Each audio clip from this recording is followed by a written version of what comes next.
Hello, ladies and gentlemen. Welcome to Beyond the Bell. I am your host, Downtown Jason Brown, and we are having ourselves another interview.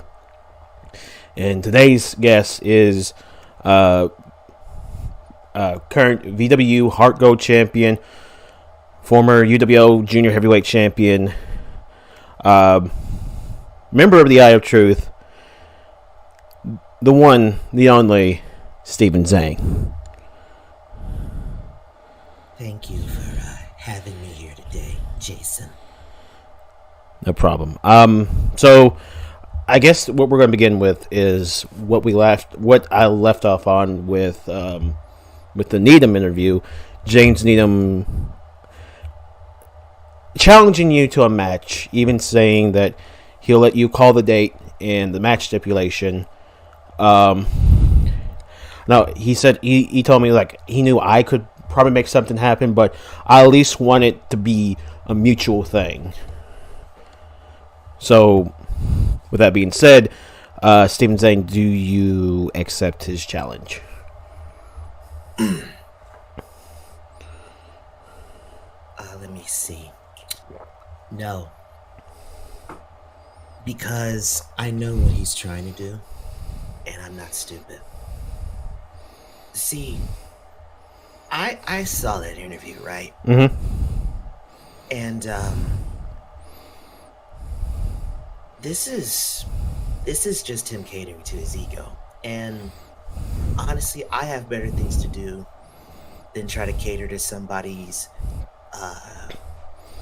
fervent, mad ramblings because he thinks the whole world's against him. No, I'm not giving you what you want. See, because I saw from all the times you demand matches from people that were, I'm gonna be real, your fault half the time. I'm not giving you that. Now you can, mock my manhood all you want, but I'll go to sleep at night. He won't. So, he wants a match with me? No. I'm not giving him that. If I do, it'll be on my terms, my time, whenever the fuck I feel like it, not when he wants it. But for now, no. Because there's more important things going on. You're not one of them. So, with that being said, so it's official. Stephen Zayn, James Needham, currently will not happen. Stephen Zayn has declined the offer, and so, but we'll get to that some other time. So, so we're going to get to some more stuff here. So I guess one of the things I want to start off with is with the Eye of Truth, a group that has pretty much has came together with a lot of guys who many have felt like were lost in the shuffle or weren't given the opportunities. How did that all come to be? How did the Eye of Truth come to be? Well, it came to be. You know what? If I do talk about this, I'm gonna probably hurt a lot of people, so I'm gonna step on some toes. Don't care. It started when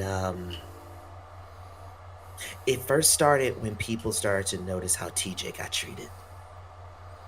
It started with that, and then it slowly started trickling down to other men and women who were just honestly being forgotten or lost. And then you start to notice, especially Bobby, he started to notice that there were people who had spots, who had opportunities, but they were using TJ's story, my story, Divine Greatness's story, or Bronson's story, or and they would use their stories and they would try to make a name off of it, make a name for themselves using other people's hardships and stories to get ahead, and then crying about how they never got the opportunity, they never got the world title shots, they never got the big glitz and glamour that everyone else got, which in truth was full of shit because they're on a stage.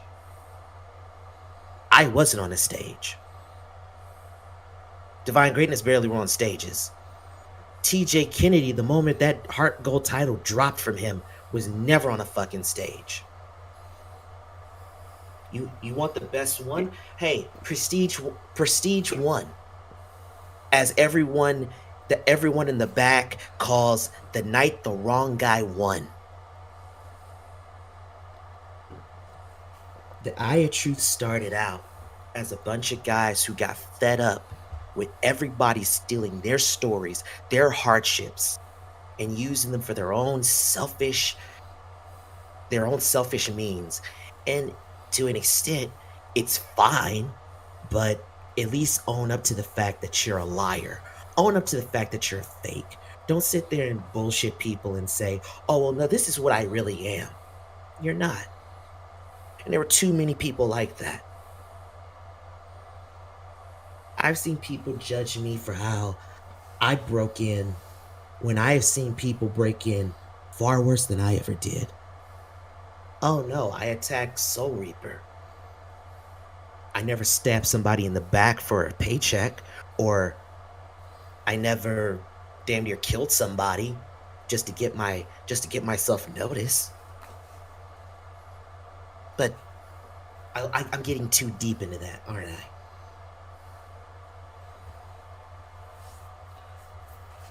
With how it started out as, a group of guys who felt like who they felt like they needed to, come together to, help not only themselves but others get those opportunities. The Eye of Truth eventually evolved into one of the factions that has gone to war with the Blood Trail, and you've made it perfectly clear that Blood Trail, the Eye of Truth, even though it's its own entity, backs Black November. So when all of that went down at Proving Ground, what was your initial reaction to it, and when did you find out what was actually going on? As for that, quote unquote, and I use air quotes for this infamous night, a lot of us in the back, and everybody has their own things of what they want to say, but considering that I'm actually a wrestler and I'm actually in the backstage and I was back there that night, I can tell you right now, a lot of people, without even knowing what was really going on, a lot of people were just annoyed. They were fed up. There were guys who just sat there, annoyed because the main event itself annoyed the hell out of them. It was an uneasy feeling majority of the time. There was a lot of people that were just kind of on edge. There was a few times I think Needham had to be far away from the fucking locker room as possible, more so than he normally is, because even before the whole world title debacle, James wasn't the most likable guy in the back. Now he'll probably admit that or don't admit that, but he wasn't. Nobody liked him, and people still don't like him. But when everything happened, a lot of people were confused. A lot of people were like, what the fuck? What's going on? It wasn't until later that, the people that were smart enough to actually go up to Malik or Zach or anybody that was involved, we finally did go up to him and learned everything and found out what the hell was going on. And literally all we did was either play the part, or we played the part while secretly asking, if you ever need help, we're right there. So Bobby and me, all of us found out, I think, a week after everything went down.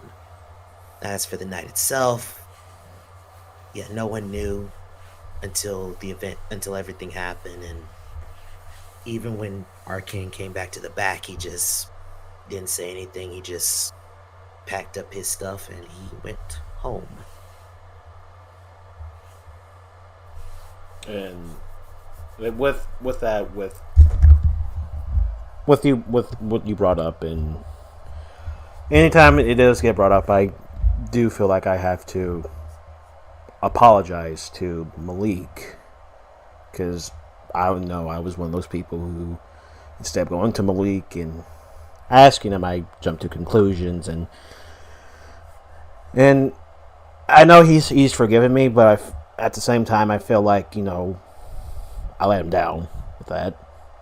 But I'll admit to it. I was in the wrong. And I'll say this: that's what makes you different. At least you're human enough and man enough to admit you made a mistake. That's what separates you from everyone else. So don't feel bad. Thank you. Um, so what is your when it comes, because the seeds of the Eye of Truth started with you and Bobby. How is your relationship with Bobby, and what made you choose the guys who you all ended up choosing? Bobby was one of the first people to really bother to look me in the eye and sit down and talk to me. No one really does talk to me except Malik and a few other people. In case you haven't noticed, I'm a lot calmer than normal. That's because I'm on I'm on a lot of medication because I was diagnosed at the age of 10 with dissociative identity disorder. At 14, I was also diagnosed with schizophrenia at 14, and later on in life I found out I was pansexual. So yeah, that's three ways I can't think straight. Yeah. But but Bobby was like one of the first people outside of everyone at the academy and in Battle Pro who bothered to talk to me and bothered to even sit me down and look me in the eye and try to have a conversation with me, and I respected him for that. And we just kind of slowly became friends because of that. And Bobby's like a mentor. He's the one that kind of keeps my head in check. Mm-hmm. As for the people we picked, TJ was always the leader. TJ was the first guy we came in with, and he was the leader because he was the one. I would say he was the OG common man who went through everything. He's the OG. This guy should have been a world champion type of deal, and he was obviously a star. Bronson, same. I mean, he went from having a banger of a match with Mason Chronic to what? Nothing, barely anything. Mm-hmm. Divine Greatness, same thing. Divine Greatness spent the only time DCA or anybody ever called Divine Greatness is if they wanted them to get squashed by the Black Cathedral. While that's great and all, that didn't give them anything, and they were just they were on the brink of just being forgotten. Suplex Mountain, same way. Suplex Mountain was overlooked, and we felt that they should have been getting those opportunities as well. And me, I mean, it's clear as day why I was picked, or why I was one of the beginnings, because I boldly decided to do something that anybody in my position would have done, and all I had to show for it was, oh, he's nuts, oh, he's crazy, oh, what a clown. But not one single fucking chance. So that's how we just started, and we formed, and we just kind of started to tell ourselves, wouldn't it be funny if we just start saying fuck it and demand that we should get chances. And lo and behold, that's what happened. Honestly, if it wasn't for Jamal Bedlam, I wouldn't even be where I'm at right now. And that's the truth. So when it comes to with how you brought up with Jamal, and you've talked about how some people look at you different because you have things that you just can't help, but they still judge you. Um, so what is your relationship with guys like Jamal, Claudio, and everyone else who like people who actually try to understand you or something like that? Who are some of those people who actually try to talk with you? Jamal was the first one. Mm-hmm. He was the first one because he heard what I said, and and honestly, I thought, I'm not gonna lie, the first time he ever came up to me and started to talk to me, I thought he just did it because he just wanted to look like he was a nice guy, and he was just putting up a front. But no, he actually cared to know what I was saying and heard me, and he gave me that opportunity that if it was anybody else in his position would have been so fucking greedy and would have kept a chokehold on where he was at. But he decided to help and give, which reminded me of Malik in a way. He was the first to really start trying to understand me. Mm-hmm. Everyone in the Eye of Truth, they understand me because I mean we practically worked riding the same cars. We worked. Half those guys trained me, so of course they know me. Mm-hmm. As for the UW locker room, Claudio obviously was the first to do that, but then Claudio is always nice to anybody that comes in. So he was the second, and he never looked at me with pity. He treated me like I was normal.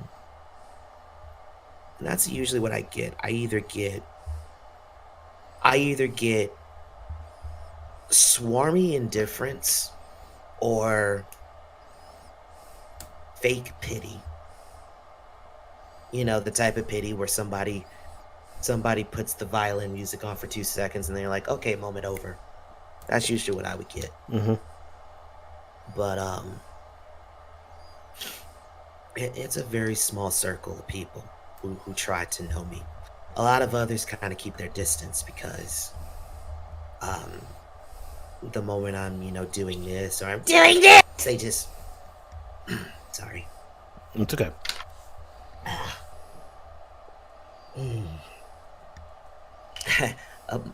Double my dosage today for this one because I wanted people to actually pay attention to what the hell I'm saying instead of just waiting for me to do my usual. Which that's not a quirk, ladies and gentlemen. That's an actual fucking tick I have, and I hate. And sometimes I hate having that. I can't help it.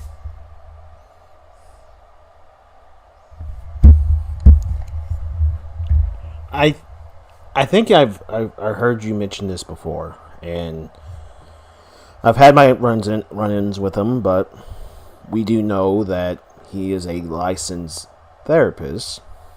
I think you've mentioned that Ven's your therapist? Yes, he is. So how did that all come to be?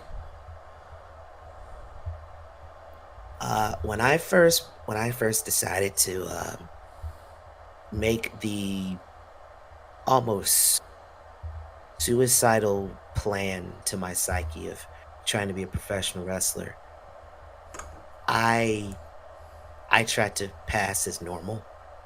Mm-hmm. So I would hide a lot of my my things. So I hid my medication, hid all my things, and I would just hold out as much as I could. But there would be days in practice where I would just flip, and I hated myself when I did that. And I would take these long times where I would just get I would, lose myself in my head. Then one day, just kind of strolled into the locker room. He just stared me in the eye and he said, "Why didn't you take your medication?" And I tried to play it off, but he saw it. He knew, and he said, "What are you diagnosed for?" And he's like, "I just want to help you." And he told me that he told me he even showed me his he even showed me his diplomas and his degrees to show that yeah, he has a degree in this. I didn't want to go to a shrink because I was broke. I was poor. I didn't have money to really go to a shrink. Mm-hmm. So Vin would like for free just have sessions with me and figure me out. And I mean, he helped. I mean, everybody says and everybody knows this. Um, Vin is a completely different person when he decides to be a therapist. He's not the Vin everybody sees. They're like two different identities. Mm-hmm. So he bothered to hear what was wrong with me, listen, and gave me sound advice. And he made me not be afraid of telling people what was wrong. Because honestly, that was stupid on my end to never tell people because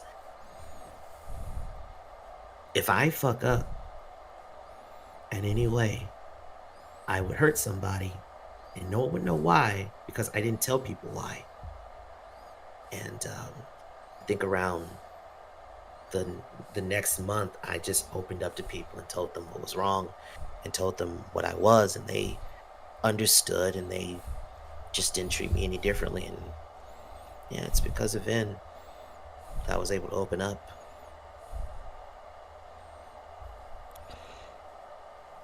When it comes to Battle Pro training, and I think this is the question that we've been building up to, and I think you know what I'm about to ask. This whole thing with you and Matt Draven, what's that all about?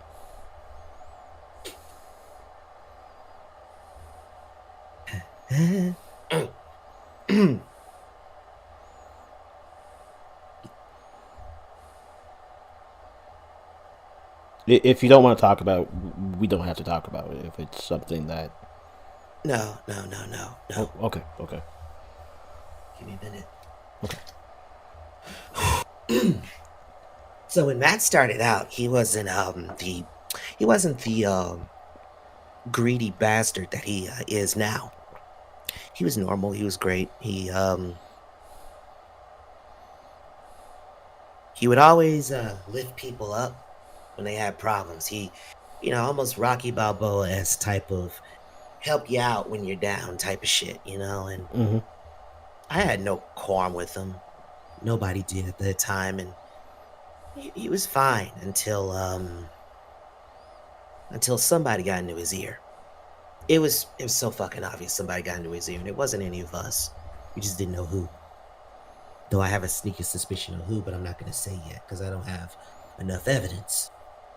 But I'll just say this: Matt and him are the two people I hold responsible for what happened, and I will gladly throw my life away to put them 6 feet under. But we'll get to that part. There was a guy um, that was also training with us. His name was Trey, Mm-hmm. and he was one of the first friends I ever had. We lived together. We were roommates, and he was like sunshine. And I really cared for him. He was kind of the thing that made me realize, oh fuck, I may be into the opposite and same and whatever. Mm-hmm. He was the first because Trey was gender fluid, Mm-hmm. and I fell for him, and I really cared for him. So around, I guess, the time my feelings started to be known, and he reciprocated those feelings, Matt started to change drastically. He would come into training late, and whenever Malik or anybody asked, "Why are you late?" he would always say, "Ah, chill. I was in another state. I had a match." How the fuck is he having a match if he's still in training?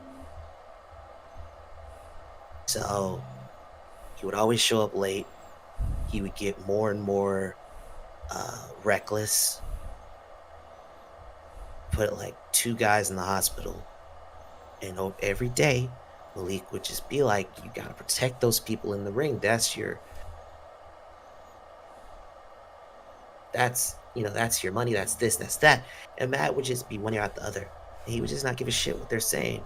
And he started to ignore what they were saying. He started to ignore what Malik was saying. He started to ignore what TJ was trying to tell him, and he definitely started to ignore Jackie. And that was when we realized that was one of the many nails that were hitting his coffin. The nail for me was him and Trey were having a practice match. He decides to choke slam him out the ring, but he doesn't even try to like pick him all the way up. So he picks him up, just half-ass picks him up, and he slings him out of the ring, but he doesn't pick him up high enough to where his feet can clear the ropes. His feet clips the ropes. He lands neck first on the apron, and then he lands on the top of his head on the concrete, going down. Damn. Everybody runs. It's mass pandemonium. I don't even remember the screaming. All I remember is this ringing sound and watching someone I love hyperventilate, saying, "I can't feel my fingers. I can't feel my toes." Matt paralyzed him from the neck up, and his career and everything was over.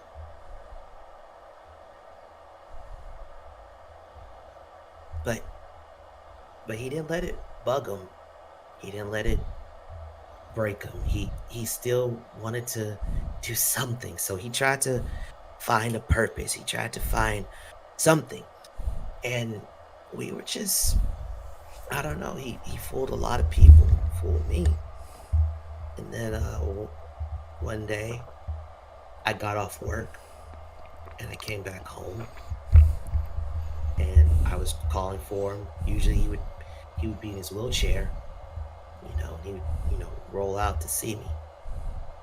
He had a specialized wheelchair where he had to blow into a straw to move. I didn't hear him. He didn't come to greet me. And I noticed there was a note on the table.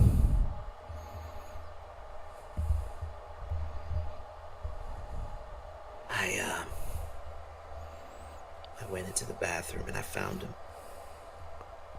He was in the bathtub with his throat slit.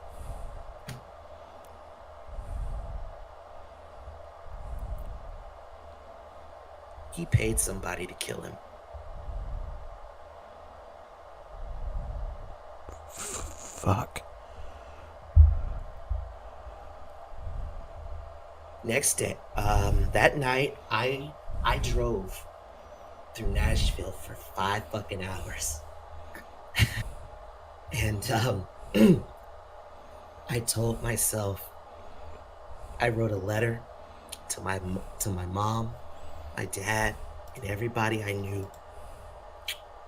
And I bought me this real heavy ass machete. Went to a pawn shop, found a machete, and I bought it. And my plan was when I get back to the building tomorrow, I was gonna wait. I was gonna call out sick or pretend to call out sick. They wouldn't have blamed me because I called them and told them what happened. So I was going to wait until Matt got out because he always parked far away from everybody else in this little area and there's no lights. I was going to wait in my car and wait till he got out there and I was going to kill him. I was going to commit murder and I would not have cared if I threw my life away for him. What stopped you?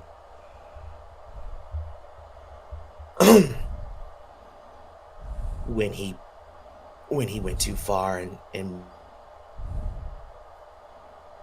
Malik got tired of him. What stopped me from killing him, what stopped him from making his life forfeit was the day Malik got fed up with him and TJ knocked him out and dragged him out of the building. That's what stopped him. Because unfortunately, they saw me. And I had the machete in my bag. I couldn't tell them why I was there. They just asked me what I was doing here. And I just said, I don't know. And I remember Van and Malik hugging me because they were like, you don't need to be here. You don't need to be... Your mental well-being means more right now than getting a few reps in. You need to take time for yourself. And I couldn't tell them that I was gonna kill Matt right then and there.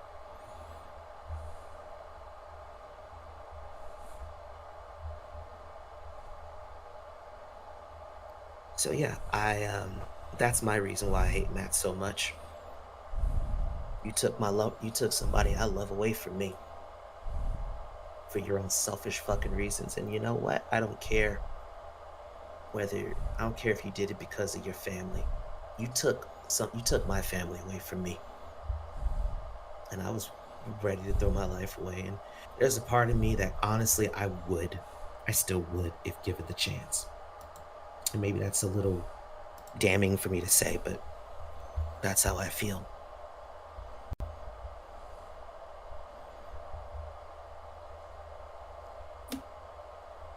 That's... Holy fuck, that's, that is something. And now that the match has been made official, you versus Draven, how are you going to go about that?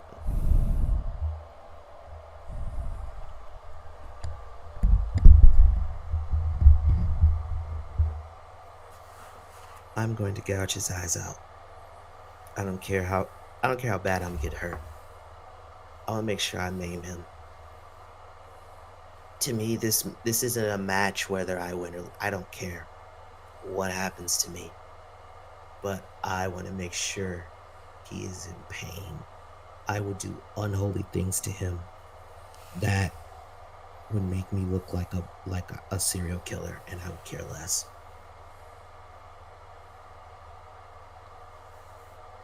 Your actions have consequences, Matt. Hello, I'm your consequence.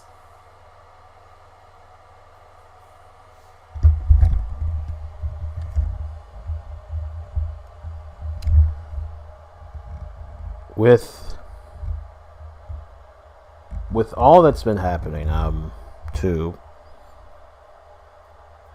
to take your mind off all that, and I know you probably have kept that bottled up for so long, and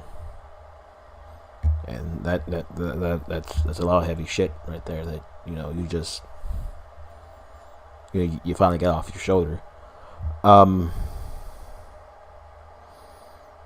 To move to a different subject, with someone who seems to be on a very destructive path. Um, what is your thoughts on the whole Carmen Cortez situation?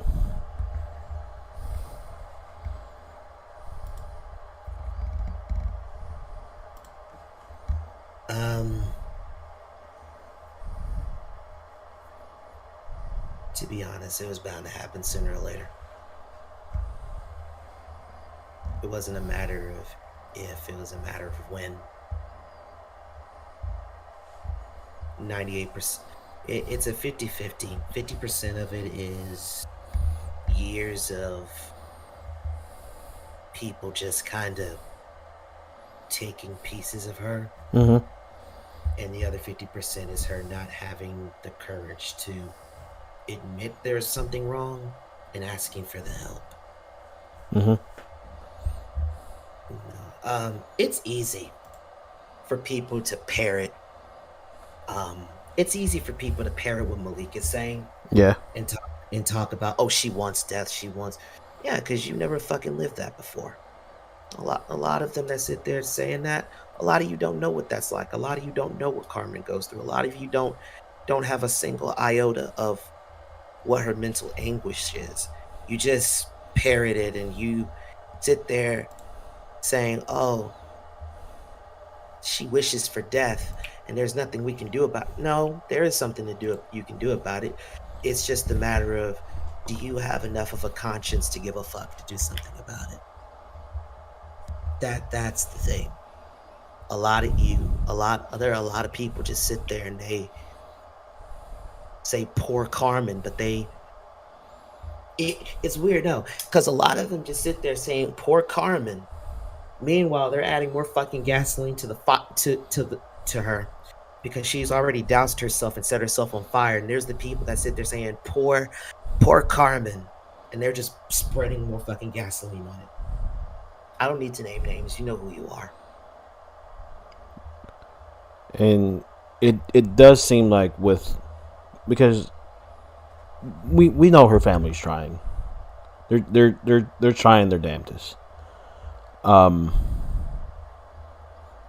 with that being said, there's also been people who've been, not to name names, but have been instigators and agitators towards certain individuals. You can say Robert McNichols. You can say their names. We know who they are. You know, people call Leo a hothead. Some have felt that James instigated a fight with Claudio. There was no try. He did. He literally fucking instigated a fight with Claudio.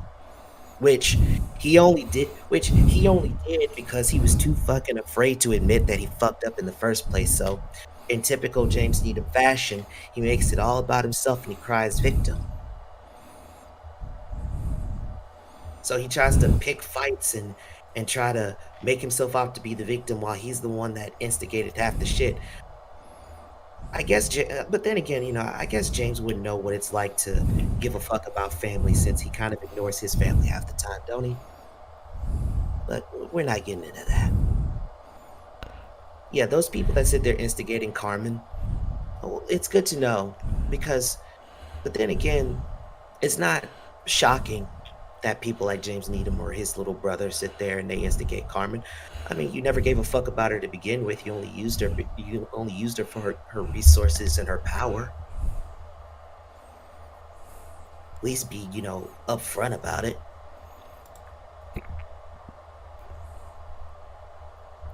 Because I do want to admit that I understand where actually no, I don't even understand. It's the fact that he gets so worked up about Leo being a hothead when you have someone threatening your mother's life, and also the fact that Needham broke Claudio's neck. it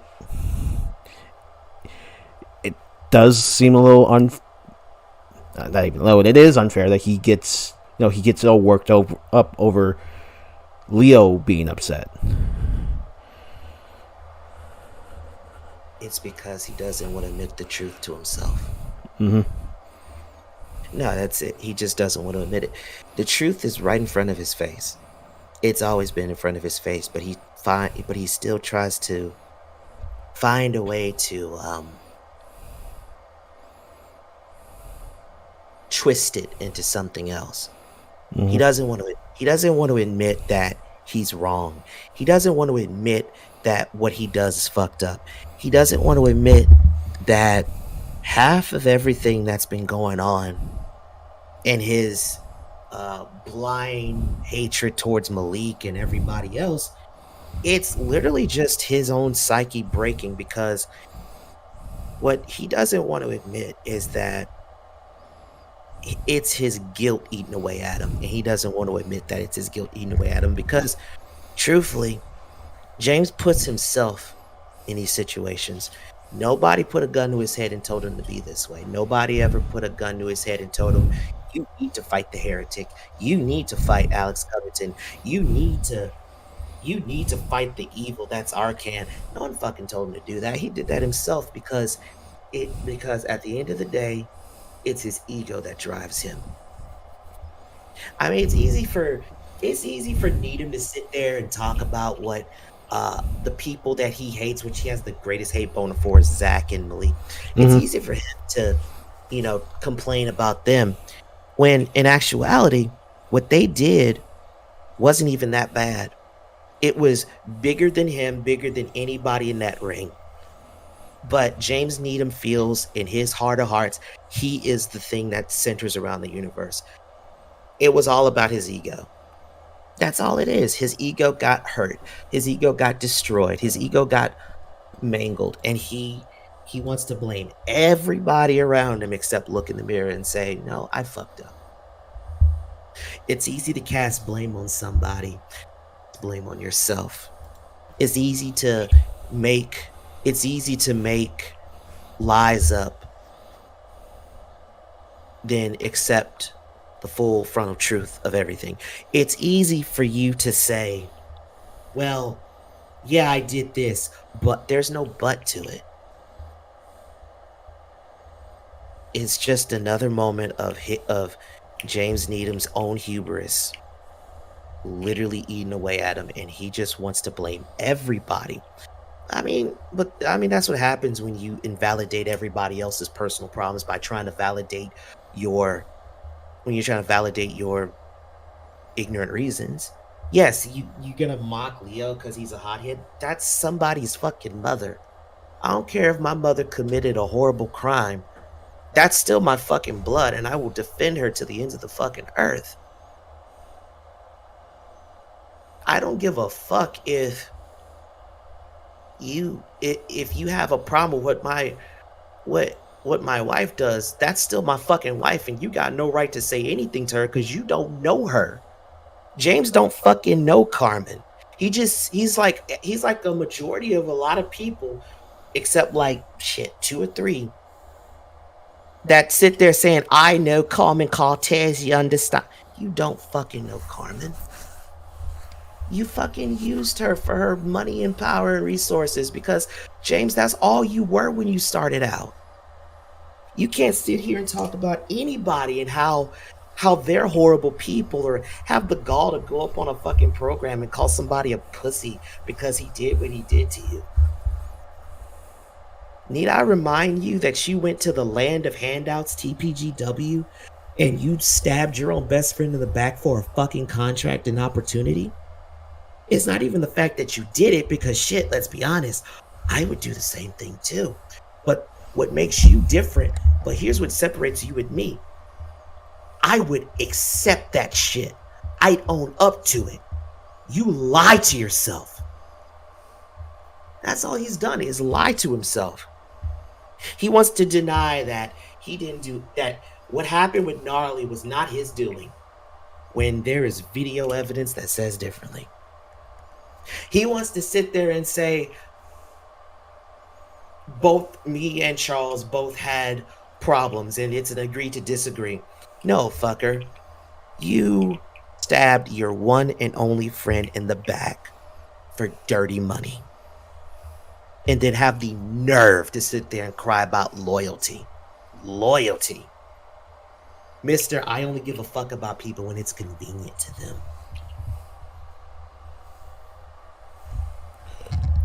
There was a question that he asked. It was more towards Malik, but Malik's Ray hasn't responded to this. So since you're more closer to Malik, James kept asking how did Malik know that there were Blood Trail members in the building? Like the way he was wording it, like he was like Malik found out. Why did he wait until the main event for it to happen to do anything? Did he not fucking hear when Malik explained it the first time? I guess that's. I guess to Needham, that's to him. He still thinks Malik's hiding something. See, that's the problem. That's him. He only wants to hear what he wants to hear. And as for that, no. That's not my place to say. That's Malik. That is Malik. Mm-hmm. And honestly, and I'm gonna be completely honest with you, he will probably never get that answer because Malik has said it once and he'll say it again. He doesn't owe James Needham shit. He doesn't owe James Needham one fucking thing. And he's right, he doesn't. Because James only gives a because the only reason James wants to sit there and pretend he gives a fuck is because his ego got hurt. It's because in his one moment of spoiled bratness, he was mad because he didn't get that world title he so desperately wanted. And that's all it boils down to. He didn't give a fuck about whether they were Blood Trail members. He's more mad at the fact that his world title opportunity, which between you and me, Jason, he shouldn't have been in the match to begin with because he wasn't involved. He only made himself involved, and Claudio got him involved because he was angry. But, I mean, if you at least pay attention to what he's saying, Malik explained why. And honestly, at this point, it really doesn't even fucking matter anymore. It don't. Because Malik can explain this story so many fucking times, and it's literally up to him and other people to believe him or not. And James isn't gonna believe him. I know he's not. He's too fucking lost in his own. He's too lost in his own lies and delusion to even listen or care about what somebody says. So, fuck him. He doesn't need to know. Because he didn't give a fuck. Okay, he didn't give a fuck about what was going on, and he wasn't smart enough to read the fucking room half the time when there were moments, even before the Blood Trail hit at Proving Ground, there was tense ass moments in that locker room for months, you tone deaf bitch. Everybody was fucking on edge. We all felt something was fucked up. Hell, Rock was looking weirded out half the time. Rock kept walking into buildings looking behind him every damn time. But did you notice that? No. The few times I was in that locker room, I could feel how damn tense it was. To me, it's literally just a thing of, it doesn't matter what Malik explains. He's not gonna fucking care nor listen. He just wants to hear. He just wants his own little validation, because what it seems to me, he just wants so badly to think that Malik is involved in everything. He wants so fucking badly to just, in his heart of hearts, he wants Malik to be a member of the Blood Trail because it would fit to the narrative of what he wants. Because you know what James Needham wants, Jason? What? He wants what Malik Brown wants. He wants what Malik Brown has. He wants what Zach Stone has. He wants to be the hero.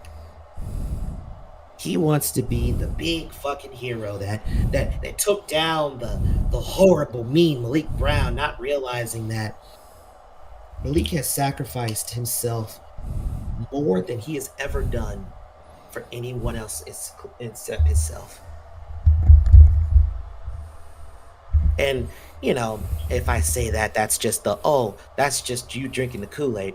No, that's me actually knowing the man instead of pretending to know him like half of the people that are his detractors do. Hit, James, even Zahaya to an extent. One thing that James said that that really made me ponder a lot. Well, there's a lot of things that made me ponder, but he kept referring to himself as the last person that should be in the middle of this war. That it was Malik Brown that dragged him into this war. That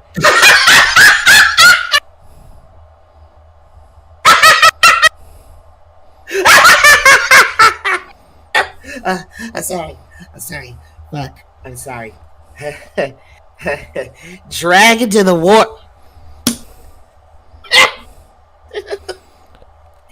he put. He's made it sound like that him being in the middle is the worst thing for both Black November and the Blood Trail. Yeah, here's the thing. No one put you in the middle, James, except yourself. You put yourself in the middle because you didn't know when to be the bigger man and fight another day. You raised such a fucking fuss over Arcan winning the Gateway to Heaven ladder match. You raised such a fucking fuss that you cost Claudio a world title match, and the man that retired walked out with the championship that pissed everybody off. You raised such a fucking fuss to the point where you bitched and moaned your way into a world title match at Proving Ground. You bitched and moaned so fucking much. I like the fact that he sits there and he wants to go, oh, I feel like I'm in the middle. You were blind to what was happening because you kept shit talking the guy that was 17 steps ahead of everybody.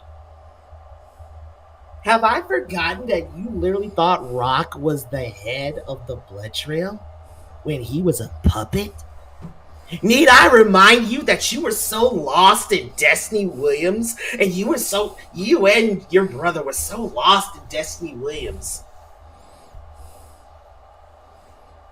You didn't even bother to see what was going on with the Blood Trail. And you want to talk about you were in the middle. Nobody put you in the middle, James.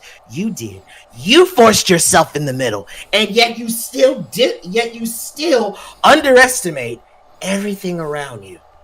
And what makes it so funny is now he says that, right? Like, oh, it's a bad thing for Black November and the Blood Trail. I'm sorry, is he threatening? Was that a threat he said?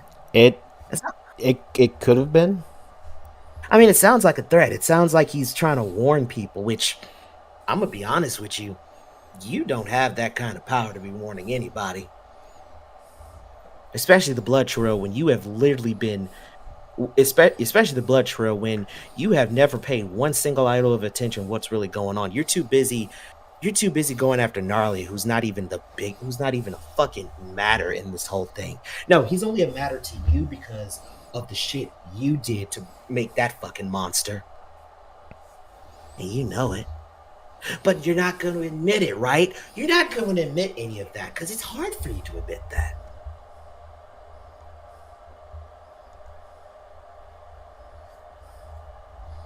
Again, this just sounds like he's crying. It just sounds like he's trying to play the victim. And that's what it is. He's trying to play the victim. I didn't want to be a part of this war. No one fucking asked you to. I didn't want to be in the middle of it. You put yourself in the fucking middle. And even then, it didn't matter who the people were. The results would have been the same no matter what. Malik would have found out. He would have ran like hell. A plan would have been made. And somebody would have took the fall. The chaos would have commenced. But hey, nobody would have gotten hurt. And the results would have still been the same where Kenshiro showed himself with gnarly as the puppet he is. It wouldn't have mattered. See, that's the problem. It's all about him, but he doesn't realize anybody could have replaced you. Anybody could have been in that position. But he won't understand that. No, he won't. He'll just believe what he wants to believe. So we'll let him stew in his conspiracy theories.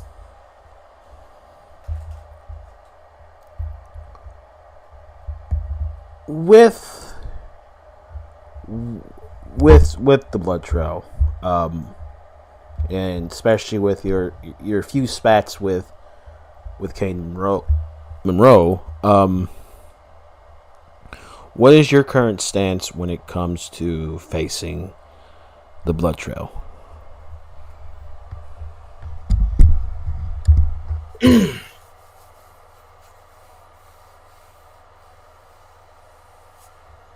Feel like there's something else underneath that I'm afraid to dig into. Like who I'm facing now, I know they're just meat shields. Caden, he's a meat shield, and it fucking hurts to say that. Jiraiya, meat shield. Hell, Vincent, meat shield. Total fucking meat shield. Willie, meat shield. Most of everybody on the blood trail are meat shields, but they are cleverly placed ones to hide what really is lurking beneath. I don't know what it is, but it's there. It's fucking terrifying. I can, and I can fight them. All of us can fight them, but I feel like they haven't played their best yet. Like what everyone has now, that's not their best. It's not. It's just a part.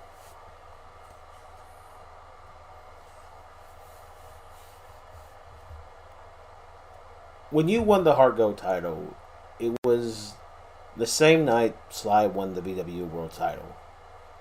And you two were the guys in VW, because you were holding the two big titles.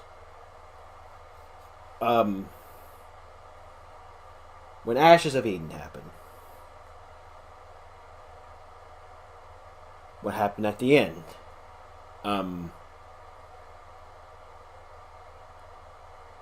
What was your thoughts?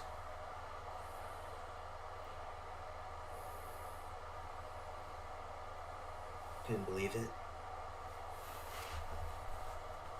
Couldn't believe it. And it kind of hurt. It hurt a lot. Because all I remembered was the night both of us won our respected titles. I remember we were in the locker room, and I was with my little small group. Sly went out of his way to go right up to me and say, "Congratulations, champ. We'll meet each other on the road." Champion versus champion, he said that. And it made me cry. It hurt to know what happened. But I don't mourn, but I'm not gonna mourn someone that I know is not dead.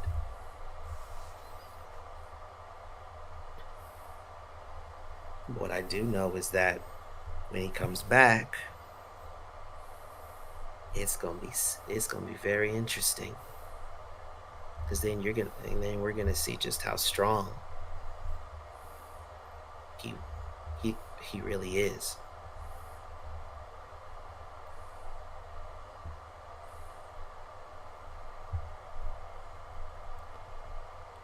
Um, with that, with everything that happened that night, yeah. And someone more recently, you know, put a lot of the blame on me, and then, of course, he's sick the Samoan Kill Squad on me.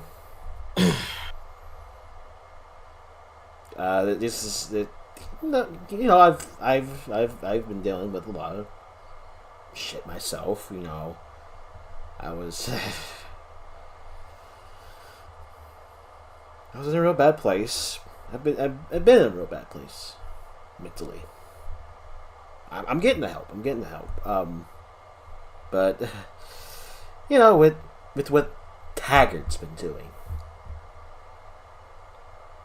and now he has his eyes set on taking more of the VW, and you have mentioned that he is getting paid off by the Blood Trail.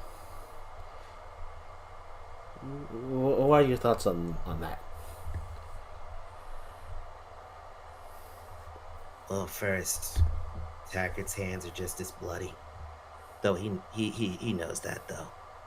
But it's easy to play, but it's easy to fuck with people and say, oh, this your fault. Honestly, I wouldn't even listen to him. He knows his hands are bloody too. His hands are just as bloody because he let Neela go into your company. He let Neela have that one-off. He let hatred be brought into your company. He let the syndicate be a thing. He let the blood trail call all the shots. So yeah,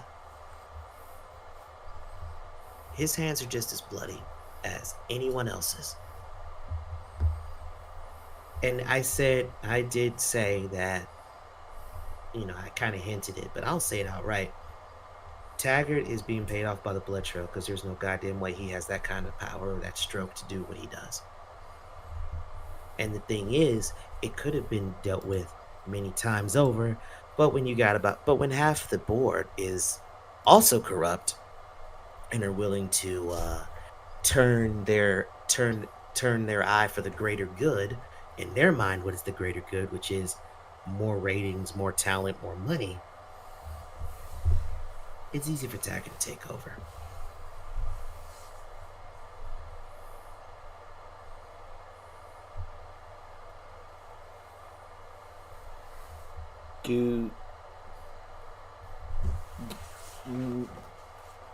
What do you think can be done to rid VW of him? He has a lot of power, and it seems like day by day he's taking more away from D-Wall. I mean, he even threatened to take Queens of Wrestling away from him.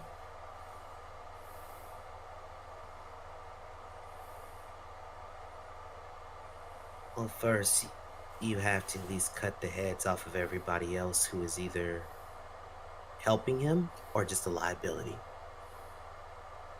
So honestly, half of the board needs to be done. They need to be taken out. Because half of them are just as corrupt as Taggart. They need to be dealt with.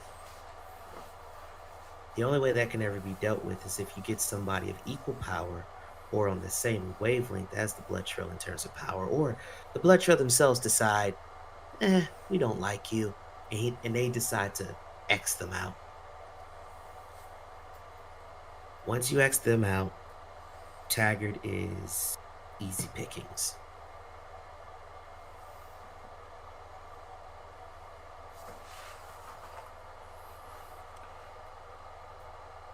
At least that's what I think anyway. Yeah. So, what are your opinion? What is your opinion of the principal? Another group that's fighting the Blood Trail. I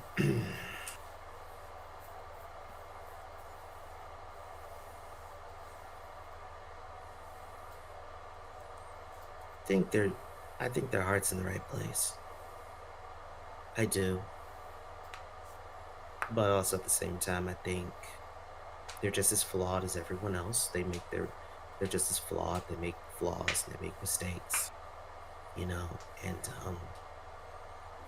but other than that, I think they are fighting for the right reasons. I just wish a few of them understand that the things you see are not as black and white as they appear.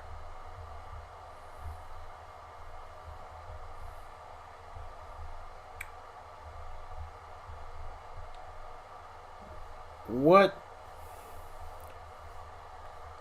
What is your thoughts on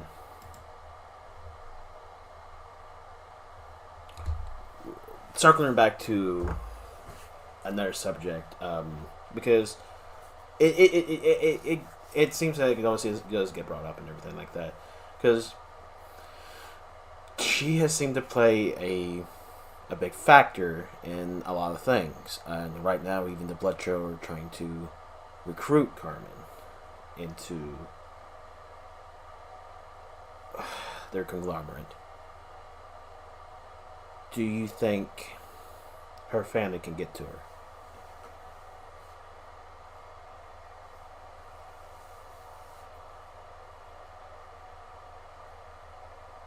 I think it's more along the lines of whether she wants her family to get to her.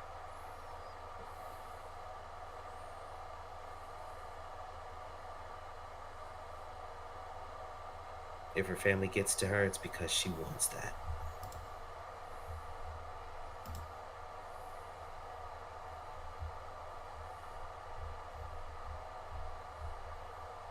Honestly, I think there's something more to it. Yeah. I'll leave it at that. Okay. Um. I. I guess that's everything. I think we've been able to cover. Before we sign off, is there anything you want to say, like something, anything else you want to get off your chest before we sign off? You know, the more I think about it,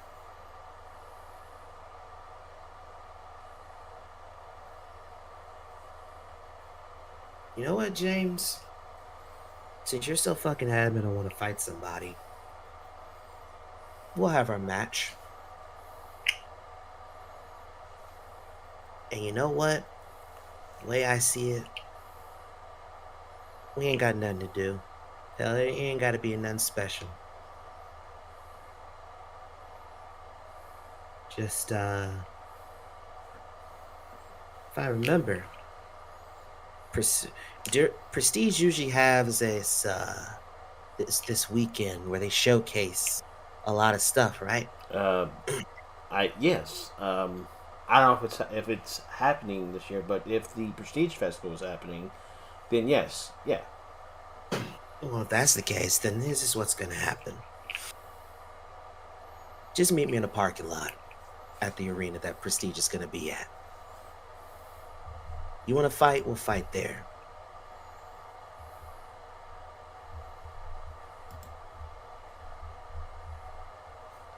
And with that, um, a not a match, but a fight has been issued. So we'll wait for Needham's response to it. So with that, I think it's a good time to wrap up.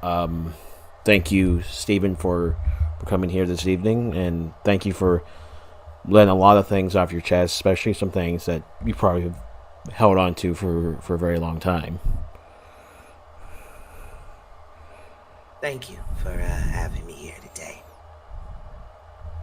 Ladies and gentlemen, I have been Downtown Jason Brown, and this has been Beyond the Bell. We'll see you all next time.